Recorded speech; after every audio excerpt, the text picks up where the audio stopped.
Thank you very much. Good morning to everyone. Very good. I just want to say that tonight is the yard site. It's called Hilula of the Tanya, of the great tzaddik, Reb Shnei Zalman of Liadi, the first Rebbe of Chabad. And we're learning his Tanya all the time here, and it's a big zchut for me to be able to teach it and explain it.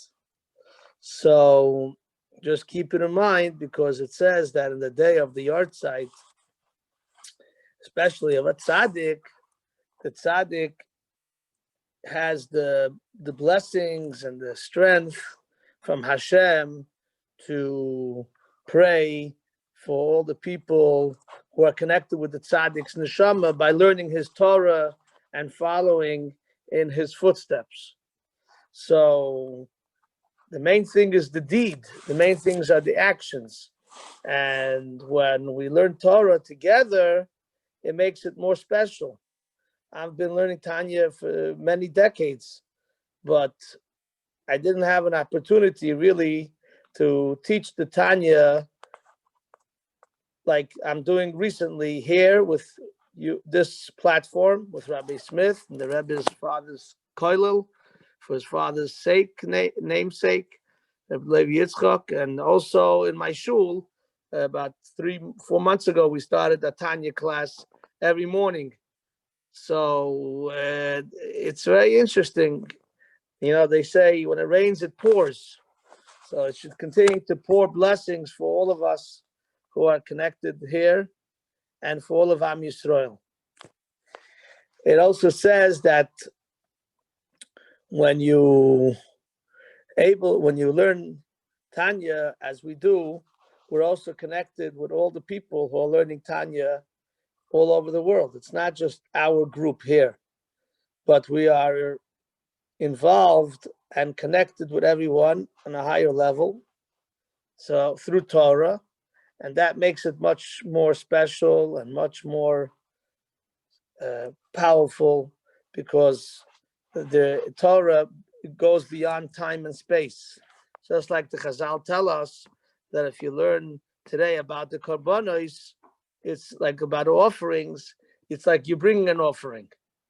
And the same thing with the incense.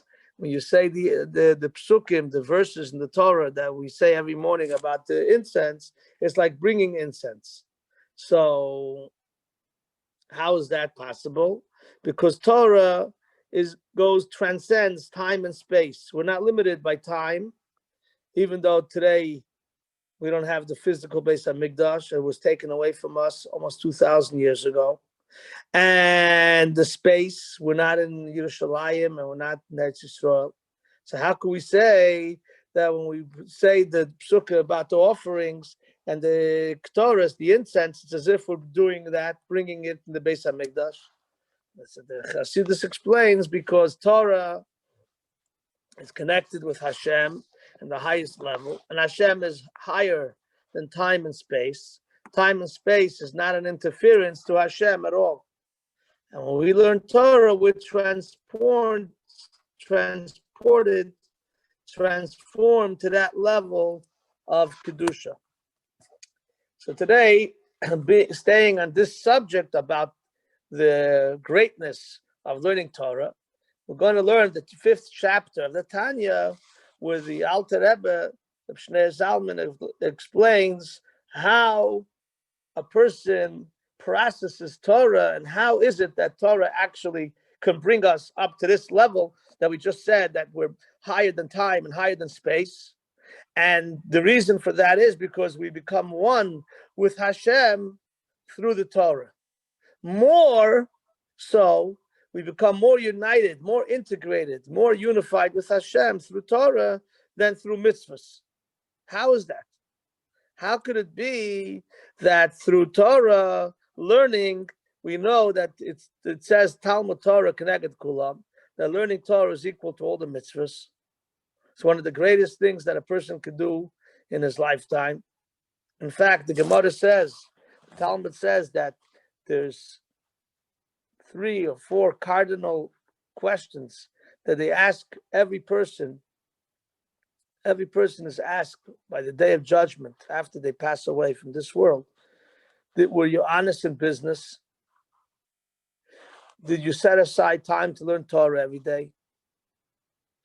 Did you multiply and procreate? And did you hope for Mashiach to come? Did you do something every day to bring Mashiach closer? Tzipisa Yeshua. Did you hope for the salvation? Meaning, did you pray for it? Did you do something? That's very important, because that's the ultimate goal. We want Hashem to bring us redemption. So, knowing how critical and how powerful Torah is, he's gonna explain to us in detail what's the process, what happens when you learn Torah. Everything I told you till now is a fact. These are facts that are written in the Gemara, in the Midrash, in the Zohar, in Kabbalah, and Hasidus. We all know that learning Torah is the highest level of getting close to Hashem. It goes even beyond the level. It becomes really part of Hashem. But how?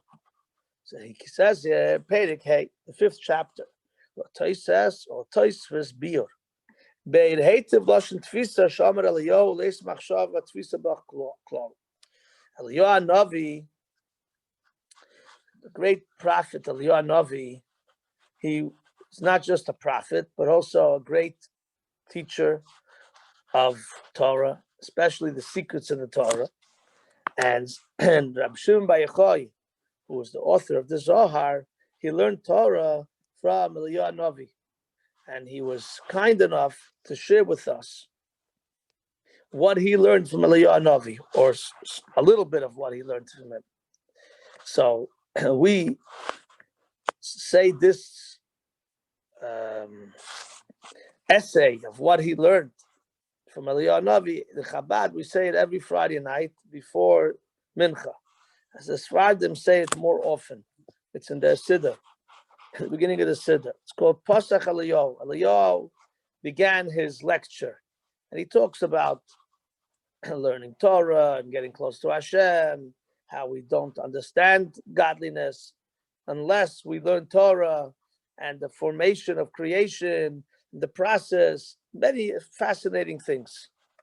Of course, when I say it, I only understand it on the elementary level, but there's a lot of hidden secrets in what he taught.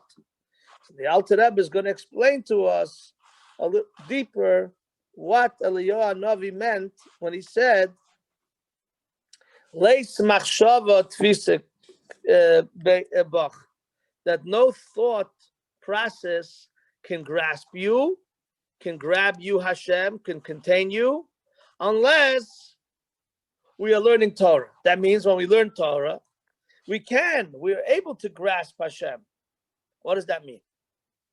So he explains here, when you learn in general, when you study something, lahavdal, even if it's not Torah, you also, the intellect, your brain, now, when you learn that 2 and 2 is 4, so you have it in your mind. It's inside your head. And the concept is so deep connected with you that you know it all the time. Even in the middle of your sleep, you'll know it. So what makes Torah different? So he's going to explain it.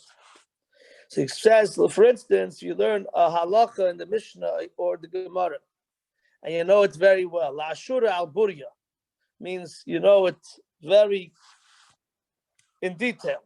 You know it like healthy. You know it very, very solid. So your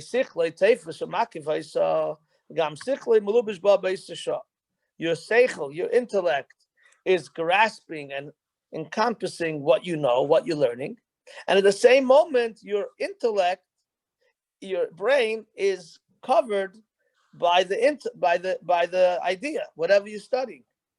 That's what happens.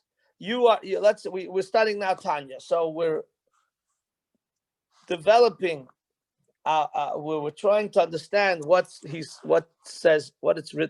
written here, what is explained here.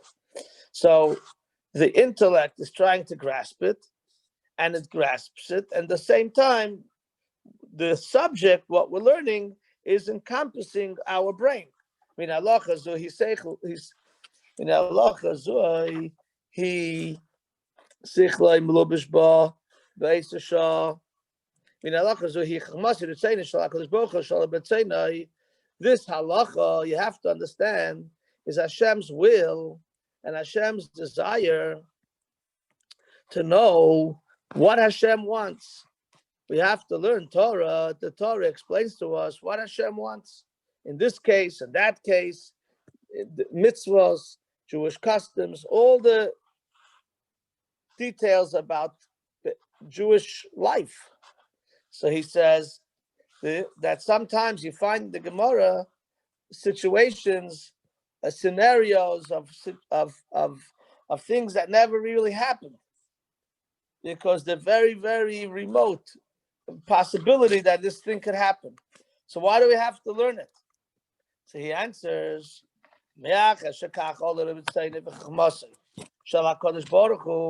since this is the way Hashem structured the Torah, and he set up a plan that when we learn Torah, this is his desire, we should learn about these details even if we feel they're not relevant. But that's Hashem's decision.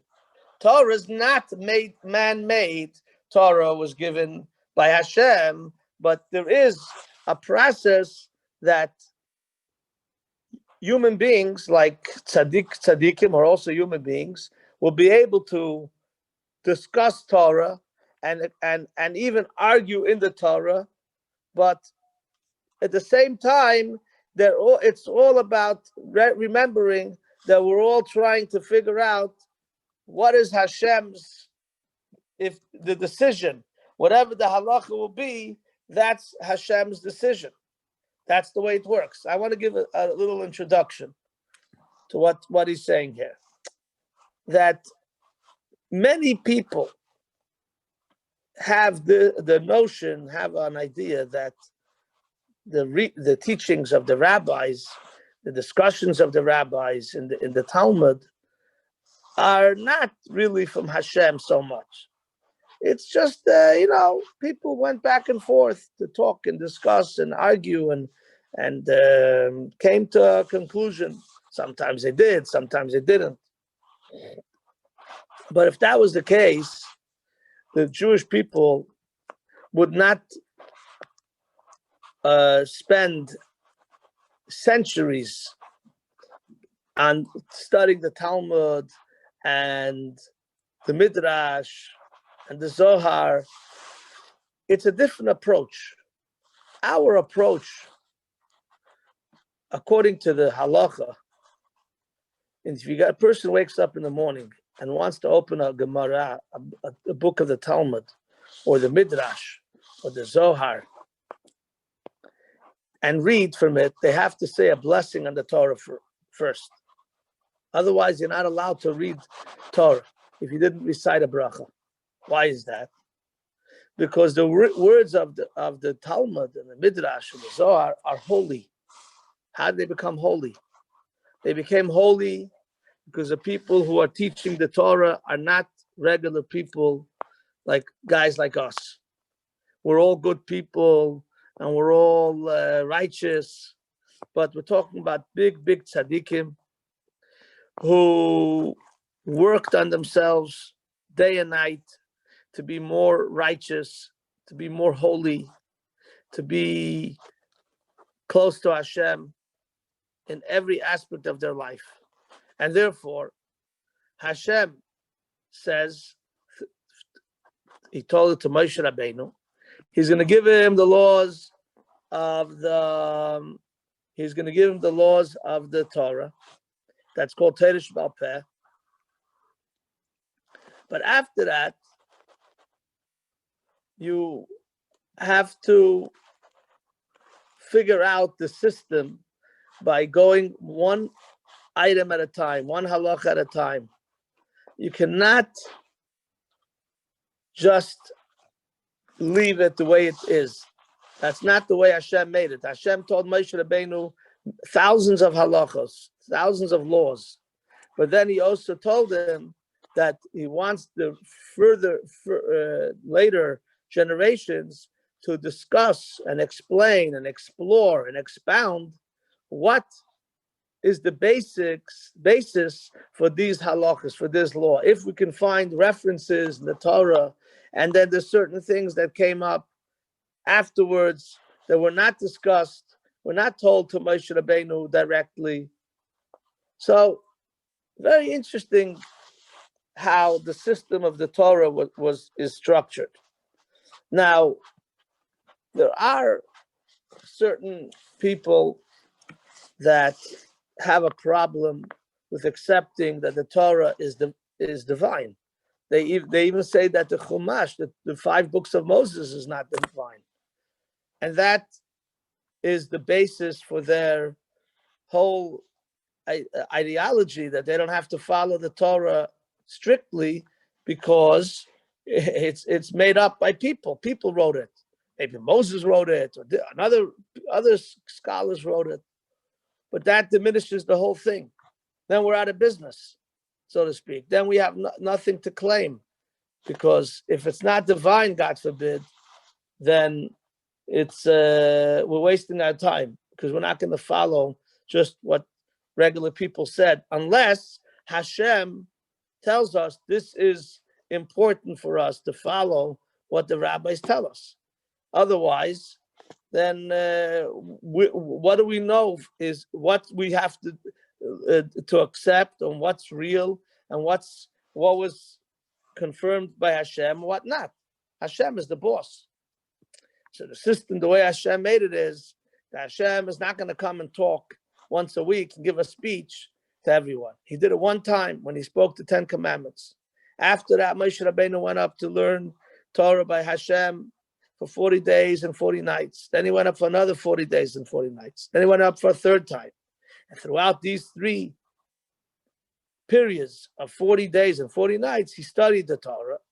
And then he came down and he started to teach Torah, especially to the rabbis and to others who learned. And this was given over from generation to generation. And Hashem's desire and Hashem's decision is that we should learn his Torah and to recognize that it's divine, and the divinity, the holiness of it, permeates into the words of the rabbis also.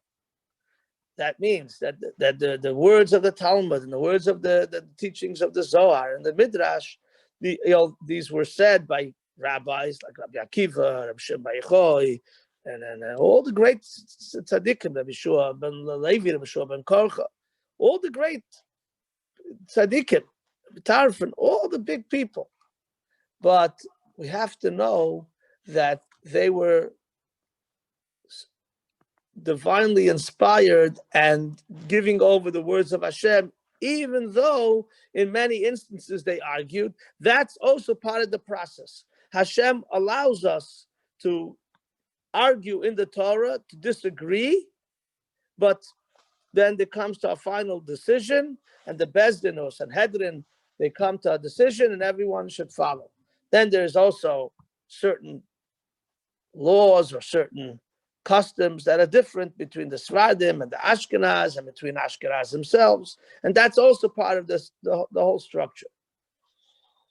So going back to what it says here in the Tanya, that a person, when he learns Torah, he has to believe. It all comes back to faith, that this part of the Torah, like we're learning now in Tanya, we believe that, but we learn Tanya, we learn Torah, which is Torah. Or we learn Chumash with Rashi, or we learn Rambam, or we learn Mishnayot, we learn Midrash.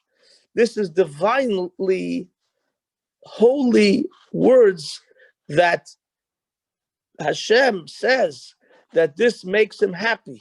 And this is part of his desire and his wanting and his pleasure, his nachas, that we should learn his Torah. And for learning Torah, we are rewarded. We're rewarded in this world, mostly in the next world, but it's a process of understanding what he says further in the same here later in a few lines from here, and this is the famous words. Really, no thought of any human being can grasp Hashem. You cannot grasp Hashem. You cannot understand His will or His intellect. Only by learning Torah, especially halacha. So this is the halacha. This is Hashem's desire. We should do the halacha. We should learn the Jewish law. And so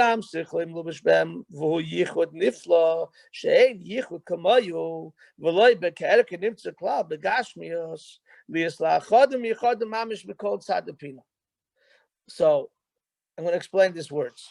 He says, when you learn Torah, you become one with what you're learning, which really means you're becoming one with Hashem, because Hashem is dressed in the Torah. That's the whole essence of what we're learning now.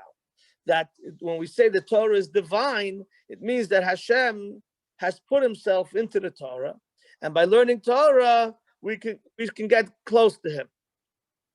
So this is a phenomenal thing.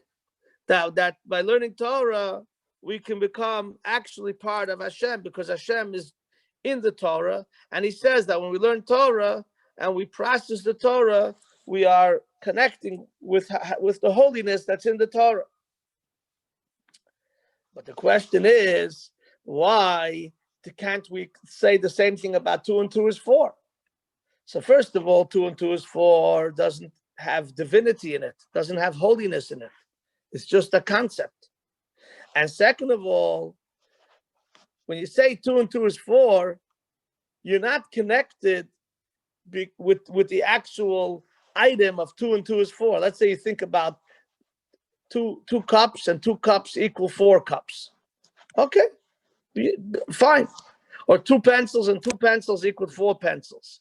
That doesn't mean that you're touching the pencils. You're just conceptually, in your mind, you're thinking about the pencils. The pencils remain where they are. The difference by Torah, it's totally different. Why?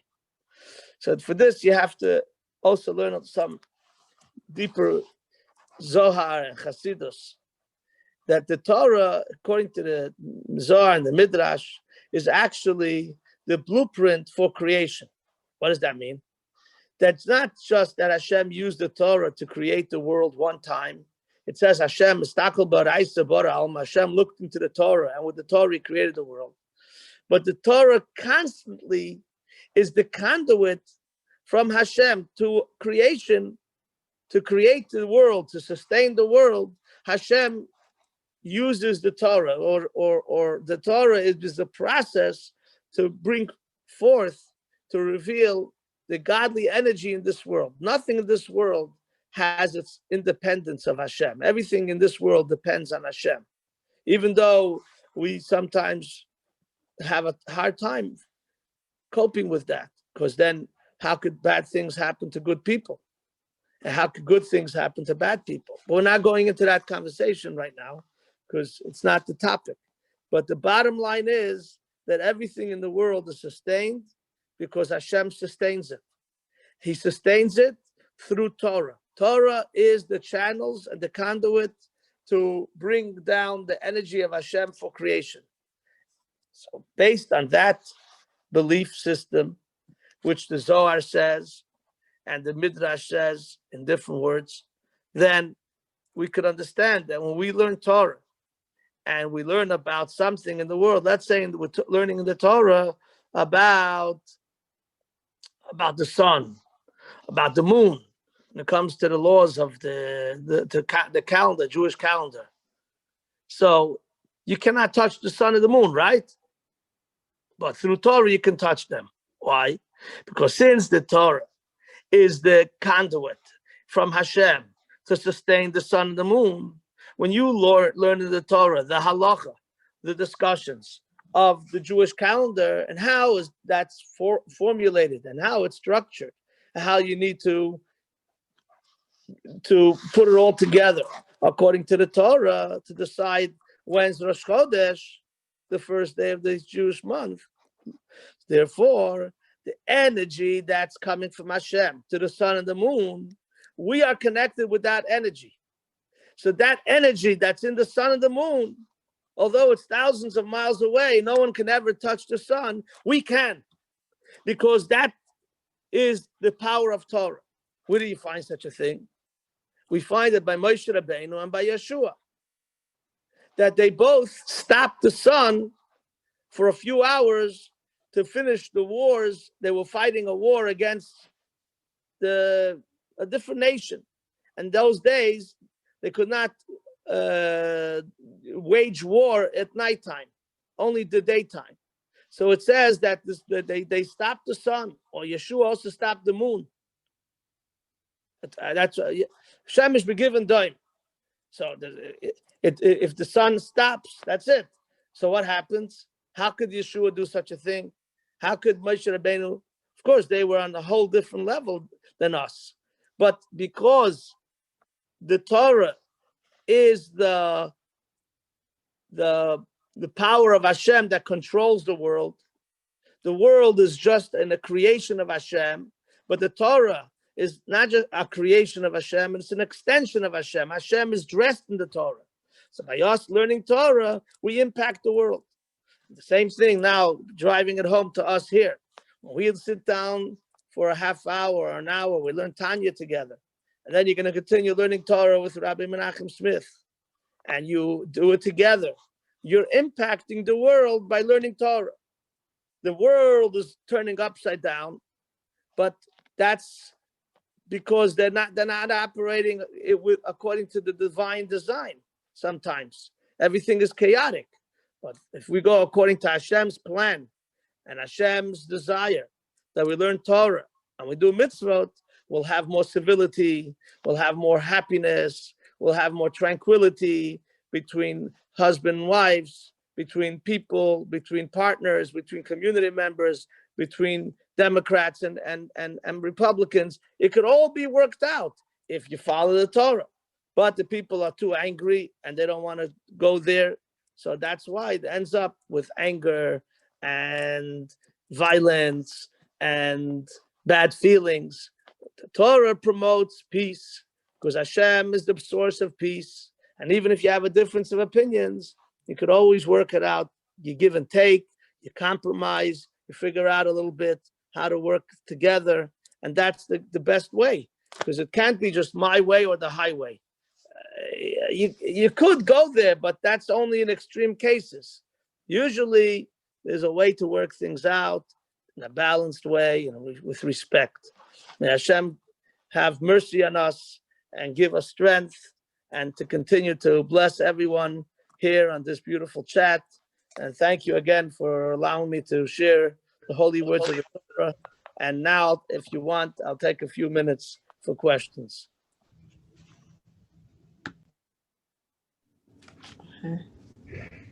Go ahead. As far as connecting to Hashem, I think we've always connected to Hashem. Prior to Torah, with Abraham and Isaac, they all connected with God, and Moses as well, prior to getting the Torah. And I think that even just by talking to God, we connect with Him. So the Torah is one channel, but we connect even without it, even before it. So it's very interesting what you're saying. Yes, there's other ways to connect to the Torah, like through mitzvot and like through tefillah, prayer, and before the Torah was given. But the Torah enhances. Before the Torah was given, Avraham, Yitzchak, and Yaakov, they were major tzaddikim, but it's explained that they cannot reach the level with whatever they all their good deeds, whatever they could, they did their maximum. But Hashem did not allow Himself to be so revealed to them as He was after the process after the revelation when he gave us the Torah. There are, let's say, lahavdil goyim. Goyim also connect with Hashem, but they don't connect with Hashem on this level that we're talking about. We're talking about a whole different experience and a whole different level. So Avraham, Yitzchak, and Yaakov were the foundations before the Torah was given.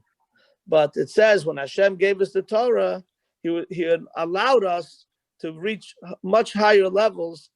And I'm sure now Avraham, Yitzchak, and Yaakov, now, since the Torah was given, they are also able. But prior to that time, there was some blockage that Hashem did not want even the tzaddikim to be able to go higher and higher. There was a certain limit. After he gave us the Torah, there's no limit. I have a basic. Sorry. No, I just wanted to add that the Torah actually defines it, defines all these abilities and connections. That's how I see it. Correct. Okay, I had a definitional question. The terms to know and to be close, like to be close to Hashem and to know Torah, are they interchangeable? Are they the same thing? Are they different concepts? Well, I saw one of the commentaries explain that to know, what was the two things you said? To know and to what? To be close, like we keep saying, to be close to Hashem and to know Torah or to know this or to know that. But you keep saying to be close to Hashem. To be close to Hashem, does that mean to know or just be closer, a relationship? So we learned in chapter 3 that knowing is becoming one. Like when the Torah talks about Adam being with his wife, Eve, intimately, it says that the Torah says, and he knew her. Adam knew Chava. So knowing is a nice way to say becoming close and becoming one. So when we talk about Hashem, how could we get close to him? One of the deepest, intimate ways we get close to Hashem is through Torah, because the Torah contains Hashem's his brilliance, his will, his everything is Hashem invested himself in the Torah. So it's good that you pointed it out. Learning Torah through your knowledge, through your intellect, will make you close to Hashem. Okay. Thank you very much. So I want to wish everyone a beautiful day and stay positive. Everyone needs to keep on being positive. Thank you. Welcome. Thank you, Rabbi. Thank you, Rabbi.